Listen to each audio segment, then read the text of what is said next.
Welcome to Whatever Happened to Pizza at McDonald's, the investigative journalism program, or IJP, where I ask the question, whatever happened to the pizza at McDonald's? I'm your host, Brian Thompson. My inquest into the disappearance of McDonald's pizza has been met with its fair share of triumphs.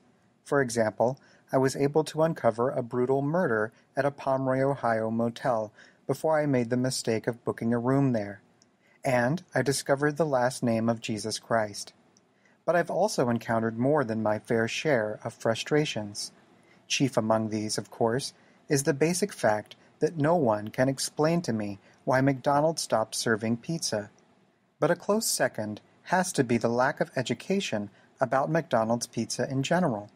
I cannot look up the exact number of people I've asked about McDonald's pizza right now, as my archives are being fumigated for Africanized bees. But it has to be in the dozens, and a disturbing percentage of those claim not to know that McDonald's pizza ever existed.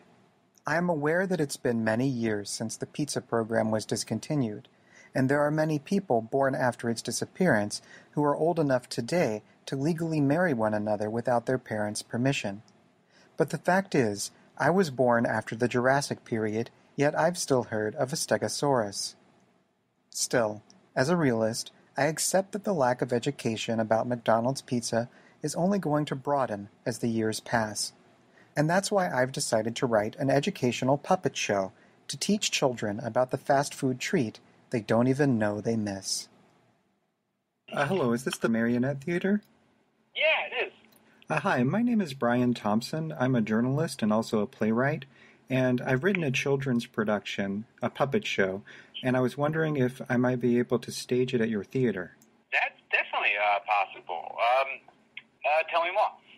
Well, do you remember when McDonald's used to serve pizza? I don't, but I can imagine. Well, they served pizza in the late 80s and the early 90s, and they stopped serving pizza for mysterious reasons. As a journalist, that's been the focus of my investigation. I'm looking into why they stopped serving pizza. But over the course of my investigation, I've learned that a lot of people, such as yourself, don't remember that they even served pizza at all. Do you mind me asking your age? I am 29 years young. 29? Yeah. So maybe you don't remember because you were too young when they served pizza. And so I see this as a problem. And my dual role as a playwright, I thought I'd write a puppet show for children, educating them about the fact that McDonald's used to serve pizza, and hopefully it'll drum up support for the return of McDonald's pizza. Is that something that you think you would be interested in staging? So, my questions are, what are your dates? Are you looking for a venue? Are you looking for someone to make puppets? Are you looking for performers? What exactly do you need? All of the above, I think. I don't really have a date in mind, and I don't really know how to get children to come to a puppet show. Do you have any advice about how I can get an audience of children to come to my show? What type of puppet show is it? Is it like a Hand and Rod, Sesame Street, like Avenue Q style show, or is it like a marionette show? It's a show for children, so I'm not sure what children these days respond to vis-a-vis puppets. The only two kinds of puppets that I'm aware of are the kinds that you put your hand up into their mouths and make their mouths move, and also marionettes, which I guess are controlled by strings. Do you know which one is most appealing to today's youth? I mean, it's a tricky question. I mean, it's like, really, what's most appealing is what's the most entertaining content, whether it be, like I like to think about it, whether it be a marionette or a hand and rod or a shadow puppet or a live actor, as long as the show is good or entertaining, like, kids or an audience isn't going to care. So it kind of really depends on what material, what the best serves the story and the material. I understand. Well, not to toot my proverbial own trumpet, but I don't believe that I'll have any trouble making this entertaining. This is definitely something that I think most people would be interested in. The fact that McDonald's used to serve pizza. So my biggest question is so where are you right now? You just have the script or the play or the play.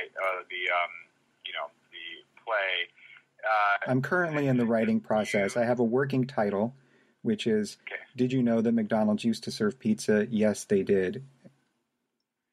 Is it just you right now, or do you have a producer? Is there any funding attached to it? Like, I asked that just of like, so like, if the question is kind of building out a show in terms of puppets and kind of things like that, and rehearsal and things like that, like, not a cheap undertaking. Well, I do know that living in Los Angeles, there are many people who are struggling actors who are looking to pad their resumes. So I was thinking maybe I could take out some ads for some actors to work very cheaply. I don't know if they have any puppet expertise, but I could, of course, put that in the ads. So I think I can gather a cast. I don't really know about funds. I mean, how much does a typical puppet show cost to stage? I mean, if we're talking about like a kind of a venue rental, then it's anywhere from $100 out an hour, with very low end. Well, as far as expenses go, I can foresee expenses for the rental of the space, obviously, expenses for the sets and backdrops, expenses for the construction of the puppets / marionettes, which at this point, like I said, I haven't finished the writing process, so I'm not entirely sure how many characters I'll need, but I believe I'll need one puppet of Ray Kroc, the so-called founder of McDonald's, possibly a puppet of a talking pizza, possibly two pizzas, one with a regular flour crust and one with a cornmeal crust, and possibly a puppet of Greg Mills, who was the owner of the last McDonald's to serve original recipe pizza, and then possibly a puppet of myself.